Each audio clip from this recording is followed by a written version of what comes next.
Start. परिच्छेद. दरवर्षी 10 डिसेंबर रोजी आल्फ्रेड नोबेल या रसायन शास्त्रज्ञाच्या स्मृतिदिनी स्वीडन येथे नोबेल पारितोषिक वितरणाचा समारंभ होत असतो. प्रत्येक पारितोषिक पात्र व्यक्तीस धनरूपात रक्कम व त्या व्यक्तीचे पारितोषिक प्राप्त क्षेत्रातील कार्य दर्शविणारी परिचय पत्रिका आणि एक सुवर्णपदक या कार्यक्रमात दिले जाते.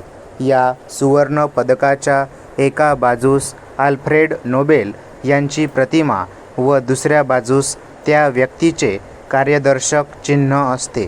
सन 1996 मध्ये या पारितोषिकास 100 वर्ष पूर्ण झाली आहेत. या पारितोषिकाचे वैशिष्ट्य म्हणजे पारितोषिकाच्या रकमेवर कोणत्याही प्रकारचा कर, प्राप्तिकर वगैरे भरावा लागत नाही.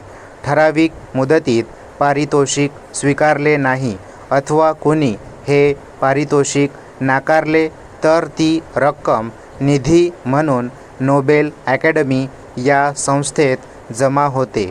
पण हे जागतिक स्तरावरील मान्यताप्राप्त पारितोषिक नाकारले गेले असे अजूनपर्यंत घडलेले नाही. असा अवर्णनीय सन्मान मिळवून देणारे हे पारितोषिक ज्याच्या नावाने दिले जाते तो आल्फ्रेड नोबेल हा एक मान्यवर रसायनशास्त्रज्ञ होता. परिच्छेद. ऑक्टोबर 1833 मध्ये स्टॉकहोम येथे जन्मलेल्या आल्फ्रेडने पॅरिसमध्ये रसायनशास्त्राचे व अमेरिकेत तंत्रज्ञानाचे शिक्षण घेतले. त्याला स्वीडिश, फ्रेंच, जर्मन व इंग्लिश या भाषा अवगत होत्या. त्याचा विशेष अभ्यास नायट्रोग्लिसरीन जे स्फोटकांसाठी वापरतात त्या द्रव्यासंबंधी होता. या द्रव्याचे मोठ्या प्रमाणावर उत्पादन करणारा कारखाना त्याने उभा केला. दुर्दैवाने कारखान्यात मोठा स्फोट झाला आणि आल्फ्रेड नोबेलचा धाकटा भाऊ मरण पावला.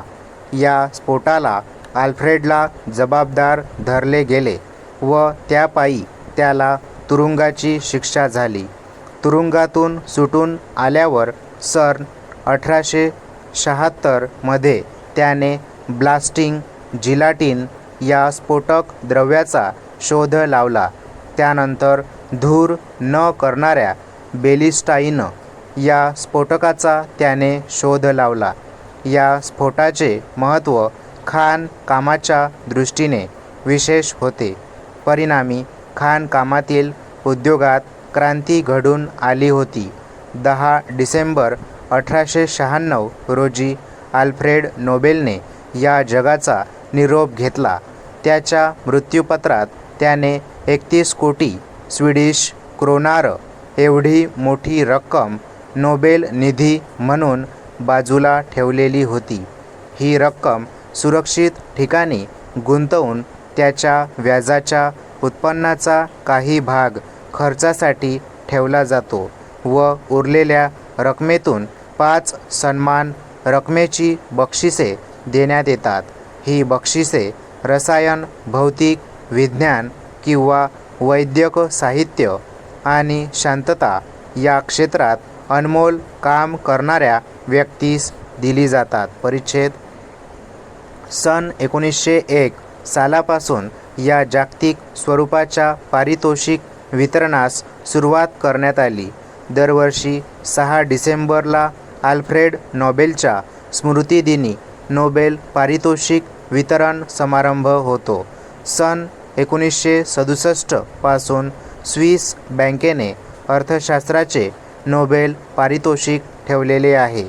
पदार्थ विज्ञान आणि रसायनशास्त्र या पारितोषिकाची निवड स्टॉकहोम येथे रॉयल अकॅडमी ऑफ सायन्स ही संस्था करते. वैद्यक किंवा चिकित्सा शास्त्रातील व्यक्तीची निवड कॅरोलिन ही संस्था करते. साहित्यातील पारितोषिकासाठी निवड स्वीडन साहित्य अकॅडमी करते. नॉर्वेच्या लोकसभेने नेमलेले 5 सभासद शांततापात्र व्यक्तीची निवड करतात.